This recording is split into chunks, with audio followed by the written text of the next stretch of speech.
नमस्कार, किसान समाचार में आप सभी का स्वागत है। सबसे पहले मुख्य समाचार। केंद्रीय कृषि मंत्री शिवराज सिंह चौहान ने ब्राजील प्रवास के दौरान साओ पाउलो में भारतीय समुदाय को किया संबोधित। ब्राजील के कृषि मॉडल, मैकेनाइजेशन, सिंचाई और रिसर्च से सीखने व भारतीय कृषि में लागू करने की व्यक्त की इच्छा। कृषि विज्ञान केंद्र कटिहार में रविवार को मूंग की वैज्ञानिक खेती विषय पर किसानों के लिए किया गया 1 दिवसीय प्रशिक्षण कार्यक्रम का आयोजन।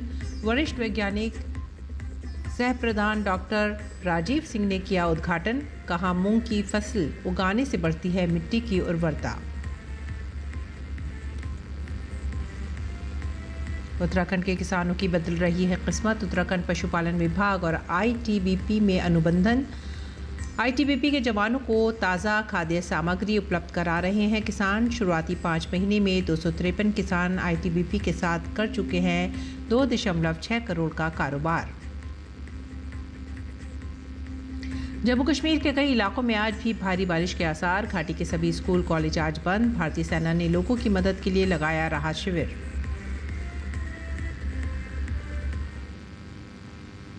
खबरें विस्तार से। केंद्रीय कृषि एवं किसान कल्याण व ग्रामीण विकास मंत्री शिवराज सिंह चौहान ने ब्राजील प्रवास के दौरान साओ पाउलो में भारतीय समुदाय को संबोधित किया। उन्होंने कहा कि ब्राजील के कृषि मॉडल, मैकेनाइजेशन, सिंचाई और रिसर्च से सीखने व भारतीय कृषि में लागू करने की इच्छा है ताकि अपने किसानों को अधिक लाभान्वित किया जा सके। मैं आया ब्राजील, मैं आके खेतों में गया, यहाँ के मैकेनाइजेशन को देखा, यहाँ की खेती को देखा। मैं ब्राजील सरकार का आभारी हूँ, उन्हें प्रबंध भी किए सब चीज़ें मुझे दिखाने के। हमने देखा यहाँ जिस ढंग से खेती होती उससे भी सीखने की हमको जरूरत है। जो हमें सीखने की जरूरत है हम सीखेंगे, लेकिन जो दुनिया को हम दे सकते हैं तो हम दुनिया को देंगे। केंद्रीय कृषि एवं किसान कल्याण व ग्रामीण विकास मंत्री शिवराज सिंह ने कहा कि अनियंत्रित और असीमित केमिकल व फर्टिलाइजर के उपयोग के कारण मिट्टी का स्वास्थ्य खराब हो रहा है। इससे लोगों के स्वास्थ्य पर भी बुरा असर पड़ रहा है। उन्होंने किसानों के प्राकृतिक खेती को अपनाने पर जोर दिया। अनियंत्रित और असीमित केमिकल और फर्टिलाइजर के उपयोग के कारण मिट्टी का स्वास्थ्य खराब हो रहा है, सॉइल हेल्थ बिगड़ रही है। अधिक पेस्टिसाइड के इस्तेमाल के कारण लोगों के स्वास्थ्य पर भी बुरा असर पड़ रहा है। कई तरह की बीमारियों से ग्रसित हो रहे हैं और धरती भी संकट में है। एक प्रयत्न प्रारंभ किया है मोदी जी के नेतृत्व में, प्राकृतिक खेती, नेचुरल फार्मिंग। ऑर्गेनिक फार्मिंग एक, दूसरे नेचुरल फार्मिंग। हमने तय किया कि 1 करोड़ किसानों को सेंसिटाइज करेंगे और 18,75,000 किसान इस साल प्राकृतिक खेती शुरू कर देंगे। केंद्रीय कृषि एवं किसान कल्याण व ग्रामीण विकास मंत्री शिवराज सिंह ने कहा कि महिलाओं का आर्थिक, सामाजिक, राजनीतिक और शैक्षिक सशक्तिकरण भारत का मिशन है। भारत का मिशन है महिलाओं का आर्थिक सशक्तिकरण, सामाजिक सशक्तिकरण, राजनीतिक सशक्तिकरण और शैक्षणिक सशक्तिकरण। तो ये धरती वो धरती जिसने कहा यश नार्यस्तु पूज्यन्ते रमन्ते तत्र देवता। देवता वहीं निवास करेंगे जहाँ माँ, बहन और बेटी को मान, सम्मान और इज्जत की नजर से देखा जाए। कृषि मंत्री ने कहा कि भारत में आज एग्रीकल्चर और एलाइड सेक्टर की जो विकास दर है वह 5% से ज़्यादा है। अमेरिका और कनाडा का तो हमारे बासमती राइस के बिना काम नहीं चलता। उन्होंने कहा कि हम दाल के उत्पादन में दुनिया के सबसे बड़े उत्पादक हैं और गेहूं चावल के दूसरे सबसे बड़े उत्पादक हैं। भारत पहला देश है जो अपने देश के 80 करोड़ लोगों को मुफ्त अनाज दे रहा है। आप कृषि के क्षेत्र में अगर देखेंगे तो मध्य प्रदेश का हंसराज जी जिक्र कर रहे हैं। भारत में आज भी कृषि, एग्रीकल्चर एंड एलाइड सेक्टर की जो विकास दर है वो 5% से ज़्यादा है। एग्रीकल्चर में 2% पर्याप्त मानी जाती है। अमेरिका और कनाडा का तो बासमती राइस के बिना काम नहीं चलता। हम कई चीज़ों में, दालों में दुनिया में सबसे ज़्यादा बड़े उत्पादक हैं। दाल हो, मसाले हो, गेहूँ चावल में दूसरे सबसे बड़े उत्पादक। और कृषि के क्षेत्र में जो हमारी रणनीति है, भारत का तो पेट भरेंगे ही, शायद भारत पहला देश है जो 80 करोड़ लोगों को फ्री में अनाज देने का अपने देशवासियों को काम करता है। अगली खबर उत्तराखंड से। उत्तराखंड के किसानों की किस्मत बदल रही है। अभी प्रदेश के सीमांत जिलों में स्थित आईटीबीपी की बटालियन अक्टूबर 2024 तक मटन, चिकन और फिश सप्लाई के लिए बड़े शहरों पर निर्भर थी, लेकिन उत्तराखंड पशुपालन विभाग और आईटीबीपी का अनुबंध पहाड़ी राज्य के किसानों के लिए सुखद और सकारात्मक परिणाम लेकर आया है। इस अनुबंध के बाद शुरुआती 5 महीने में ही 4 सीमांत जिलों के 253 किसान आईटीबीपी के साथ 2.6 करोड़ का कारोबार कर चुके हैं। मुख्यमंत्री पुष्कर सिंह धामी ने कहा कि इस योजना के बेहद सकारात्मक परिणाम सामने आए हैं। सीमांत के किसानों की आय बढ़ाने से गांवों में पलायन भी कम होगा। साथ ही वे आईटीबीपी के साथ मिलकर देश की रक्षा पंक्ति को मजबूत करने का काम भी करेंगे और आईटीबीपी को भी ताज़ा खाद्य सामग्री की आपूर्ति होगी। पशुपालन विभाग ने 31 अक्टूबर को इस योजना को लेकर आईटीबीपी के साथ वित्त अनुबंध किया। इसके तहत पिथौरागढ़, चमोली, उत्तरकाशी और चंपावत जनपद के 10 सहकारी समितियों और एफपीओ से जुड़े 253 किसान आईटीबीपी की नज़दीकी बटालियन को जिंदा मटन, चिकन, फिश की आपूर्ति कर रहे हैं। कृषि विज्ञान केंद्र कटिहार में रविवार को टीएसपी अग्रिम पंक्ति प्रशिक्षण अंतर्गत मूंग की वैज्ञानिक खेती विषय पर जनजातीय किसानों के लिए 1 दिवसीय प्रशिक्षण कार्यक्रम का आयोजन किया गया। इस कार्यक्रम का उद्घाटन वरीय वैज्ञानिक सह प्रधान डॉक्टर राजीव सिंह ने किया। प्रशिक्षण कार्यक्रम को संबोधित करते हुए डॉक्टर राजीव सिंह ने कहा कि मूंग की फसल उगाने से मिट्टी की उर्वरता बढ़ती है और अगली फसल को अतिरिक्त नाइट्रोजन की आवश्यकता कम होती है। उन्होंने कहा कि मूंग की उन्नत प्रभेद शिखा जनजातीय किसानों को अग्रिम पंक्ति प्रशिक्षण अंतर्गत उपलब्ध कराया जा रहा है, जिसकी औसत उपज 11 से 12 क्विंटल प्रति हेक्टेयर है और यह किस्म 65 से 70 दिनों में पक कर तैयार हो जाती है।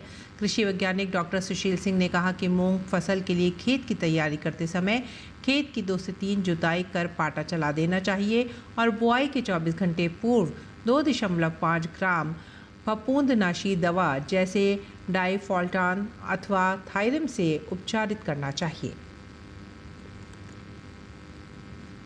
राजस्थान के कोटपुतली बहरोड ज़िले में बीटी कपास की बुआई का समय नज़दीक है और ऐसे में किसानों को फर्जी बीज विक्रेताओं से सतर्क रहने की सलाह दी गई है। कृषि विभाग ने किसानों से अपील की है कि बीटी कपास का बीज केवल अधिकृत बीज विक्रेताओं से ही खरीदें और पक्का बिल अवश्य प्राप्त करें। बिल में बीज की किस्म, लॉट नंबर और कंपनी का नाम स्पष्ट रूप से अंकित होना चाहिए।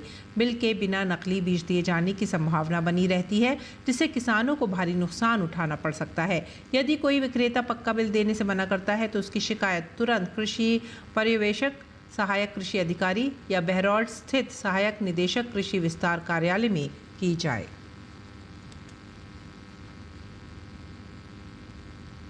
किसानों को आजकल खेती करने के लिए काफ़ी पैसों की ज़रूरत पड़ती है। खासकर खेती की जुताई के समय किसानों का खर्च और भी ज़्यादा बढ़ जाता है।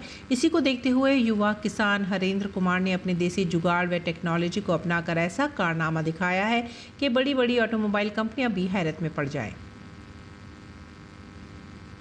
किसानों को खेत जोतने और फसल को मंडी तक पहुंचाने के लिए ट्रैक्टर, ट्राली खरीदने या भाड़े पर लाने की ज़रूरत पड़ती है, जो काफ़ी महंगा होता है। किसान हरेंद्र कुमार अपनी खेती के लिए जुगाड़ से ही अपना काम चलाते हैं। ना तो बड़े ट्रैक्टर या बड़ी मशीन की ज़रूरत पड़ती है और ना ही फसल को मंडी में बेचने के लिए उन्हें भाड़े पर गाड़ी लेने की ज़रूरत पड़ती है। जी हाँ, उनके दरवाजे पर ये गाड़ी आपको कबाड़ सा नज़र आ रही होगी। ये असल में जुगाड़ गाड़ी है, जिसको उन्होंने अपने दिमाग से तैयार किया है और इस जुगाड़ गाड़ी के माध्यम से खेत को जोतते ही नहीं, बल्कि इस देसी जुगाड़ टेक्नोलॉजी के सहारे ये फसल को बाज़ार में भी पहुंचाते हैं। जुगाड़ गाड़ी से उनको काफ़ी मुनाफा भी हो रहा है।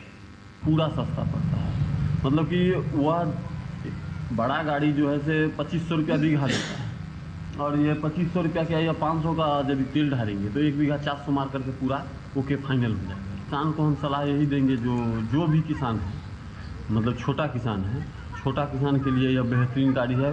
बचत कम, बचत ज़्यादा होगा, खर्च कम होगा।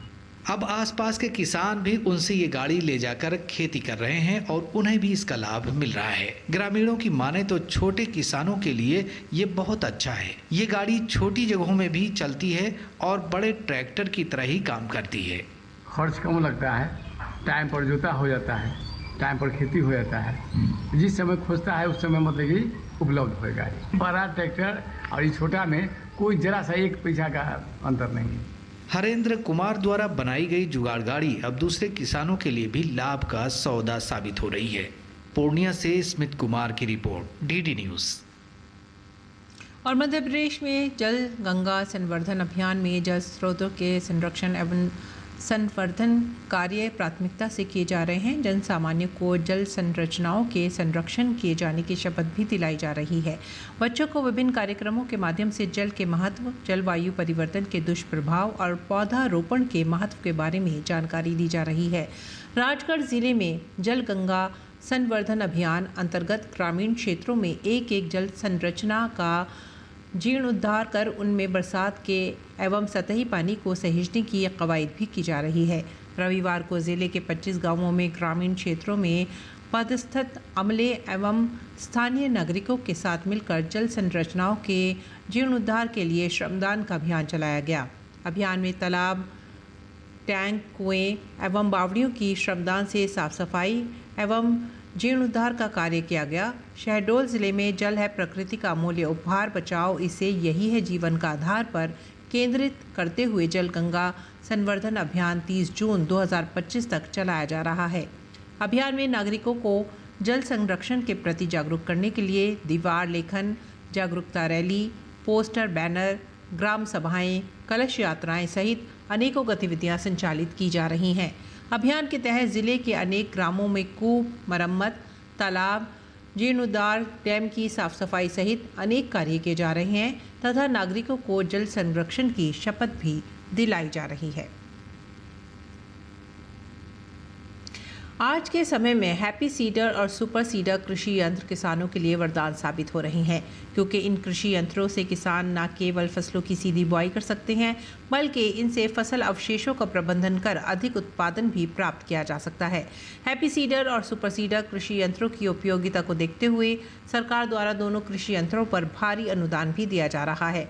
मध्य प्रदेश कृषि अभियांत्रिकी विभाग द्वारा दोनों कृषि यंत्रों पर अनुदान उपलब्ध कराने के लिए आवेदन मांगे गए हैं। कृषि अभियांत्रिकी विभाग द्वारा ई कृषि यंत्र अनुदान पोर्टल पर फसल अवशेषों, नरवाई के प्रबंधन और जायद फसलों की बुआई को देखते हुए हैप्पी सीडर एवं सुपर सीडर कृषि यंत्रों के लिए 18 अप्रैल 2025 से आवेदन मांगे गए हैं। प्राप्त आवेदनों के आधार पर ही विभाग द्वारा लक्ष्य का निर्धारण कर लॉटरी निकाली जाएगी। राज्य के इच्छुक किसान योजना का लाभ लेने के लिए ऑनलाइन आवेदन कर सकते हैं। मध्य प्रदेश सरकार द्वारा राज्य में किसानों को सब machine on agriculture mechanisation under RKVY cafeteria योजना के तहत हैप्पी सीडर और सुपर सीडर कृषि यंत्र पर अनुदान दिया जा रहा है, जिसमें महिला तथा पुरुष वर्ग, जाति वर्ग एवं जोत श्रेणी के अनुसार किसानों को अलग अलग सब्सिडी दिए जाने का प्रावधान है। इसमें किसानों को हैप्पी सीडर एवं सुपर सीडर कृषि यंत्र पर अधिकतम 50% तक की सब्सिडी दी जाएगी। किसान ई कृषि यंत्र अनुदान पोर्टल पर उपलब्ध सब्सिडी कैलकुलेटर पर कृषि यंत्र की कीमत के अनुसार उसको मिलने वाली सब्सिडी की जानकारी देख सकते हैं। खेत की मिट्टी की सेहत अगर अच्छी होगी तो किसान कम लागत में भी फसलों का अच्छा उत्पादन प्राप्त कर सकेंगे। ऐसे में समय समय पर किसानों को अपने खेतों की मिट्टी की सेहत की जांच करवाते रहना चाहिए। फसल का उत्पादन ज़्यादा हो इसके लिए मिट्टी की गुणवत्ता एवं स्वास्थ्य को बनाए रखना आवश्यक है और मृदा प्रशिक्षण इस दिशा में एक अत्यंत महत्वपूर्ण कदम है। मृदा परीक्षण का मुख्य उद्देश्य मिट्टी की गुणवत्ता का मूल्यांकन करना और उसमें मौजूद पोषक तत्वों की मात्रा को जानना है।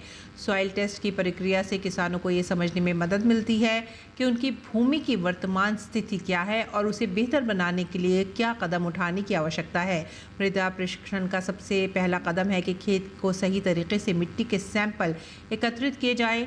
मिट्टी के नमूने किसान स्वयं ले सकते हैं या इसके लिए क्षेत्रीय कृषि विस्तार अधिकारी से संपर्क भी कर सकते हैं। खेत के विभिन्न हिस्सों से मिट्टी के नमूने एकत्रित करने चाहिए ताकि संपूर्ण खेत की सही तस्वीर मिल सके।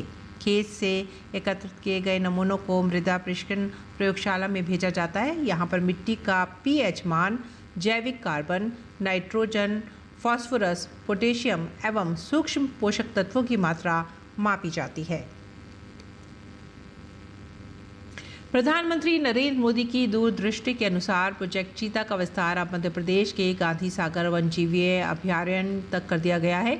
इसकी घोषणा उन्होंने राष्ट्रीय वन्यजीव बोर्ड के 7वीं बैठक के दौरान की थी। मध्य प्रदेश के मुख्यमंत्री मोहन यादव ने गांधी सागर में नर चीताओं के समूह को छोड़ा। दोनों चीताओं को कूनो नेशनल पार्क से गांधी सागर अभयारण्य लाया गया है। 6 वर्ष के इन दोनों चीताओं को फरवरी 2023 में दक्षिण अफ्रीका से भारत लाया गया था। अगली खबर जम्मू कश्मीर से। जम्मू कश्मीर में लगातार ख़राब मौसम को देखते हुए घाटी के सभी स्कूलों में आज एक दिन के लिए बंद रखा गया है। ये निर्णय छात्रों की सुरक्षा को ध्यान में रखते हुए एहतियातन लिया गया है। अधिकारियों ने अभिभावकों और छात्रों से मौसम की स्थिति पर नज़र रखने और सुरक्षा दिशा निर्देशों का पालन करने की अपील की है।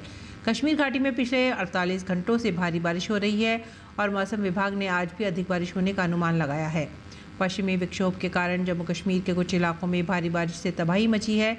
पानी बरसने के साथ ओले गिरने और तेज़ हवाओं से आम, गेहूं आदि फसल को भी नुकसान पहुंचा है।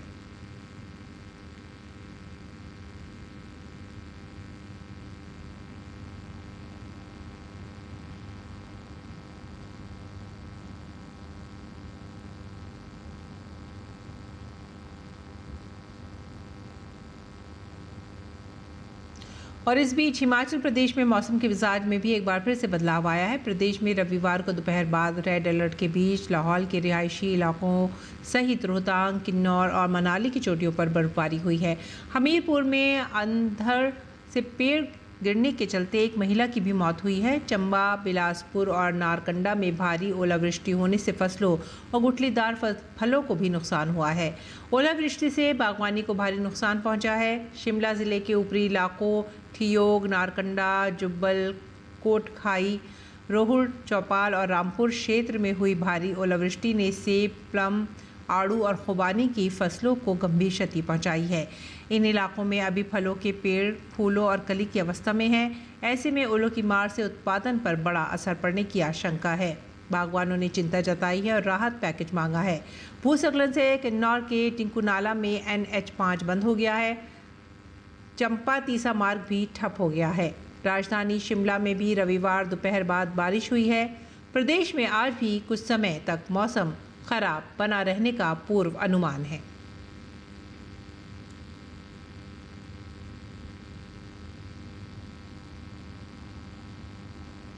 और आइए अब बात करते हैं मौसमी खेती की।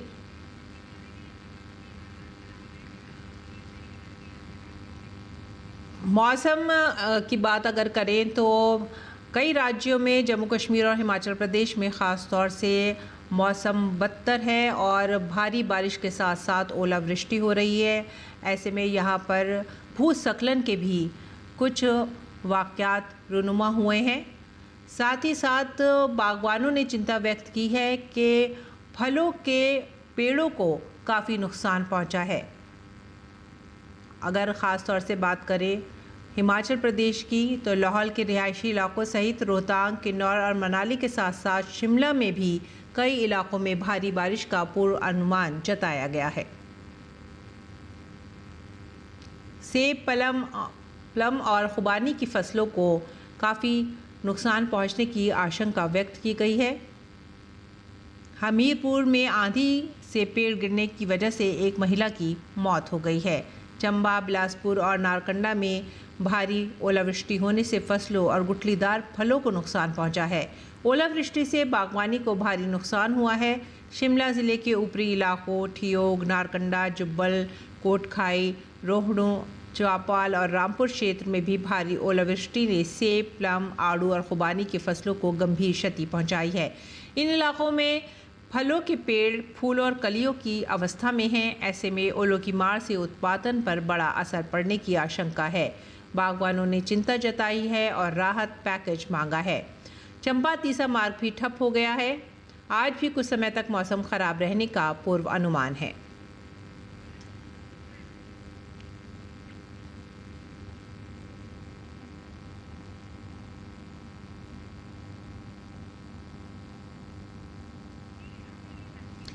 और आइए अब बात करते हैं मौसमी खेती की। किसान इस मौसम में कैसे रखें अपनी खेती का ख्याल, देखते हैं।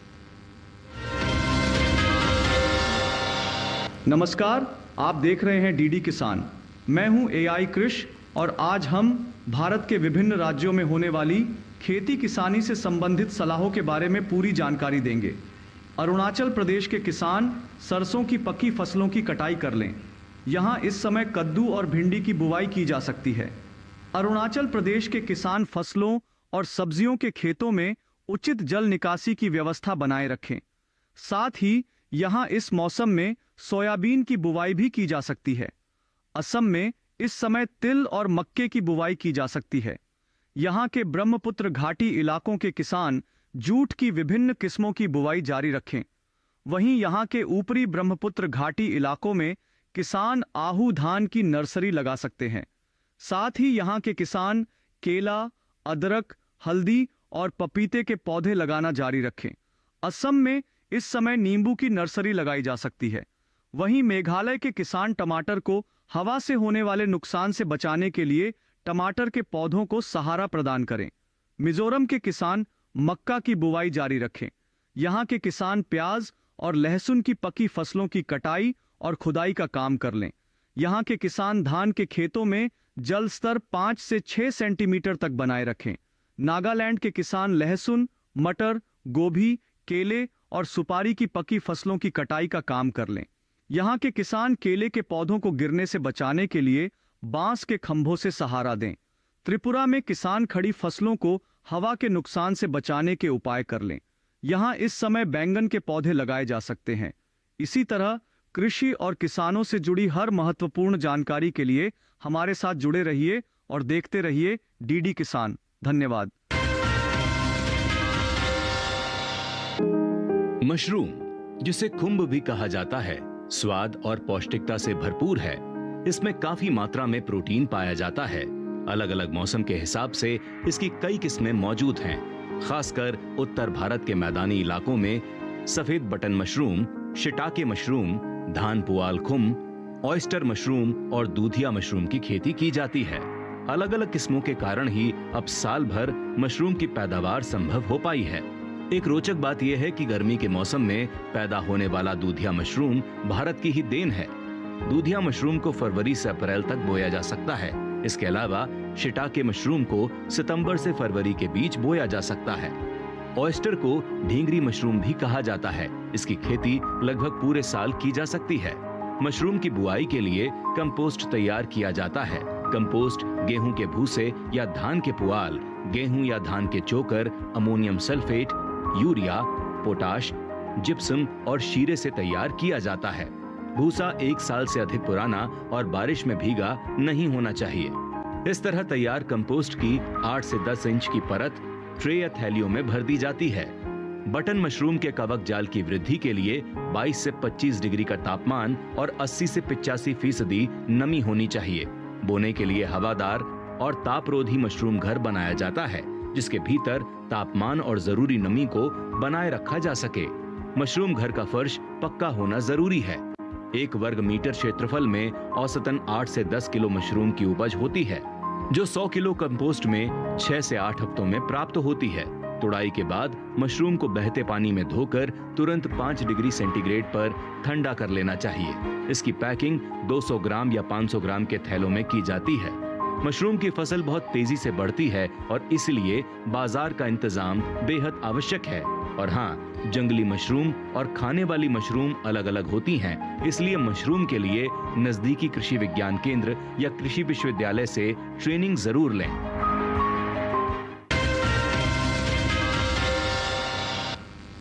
खेती किसानी के साथ आइए अब नजर डालते हैं कुछ और खास खबर पर।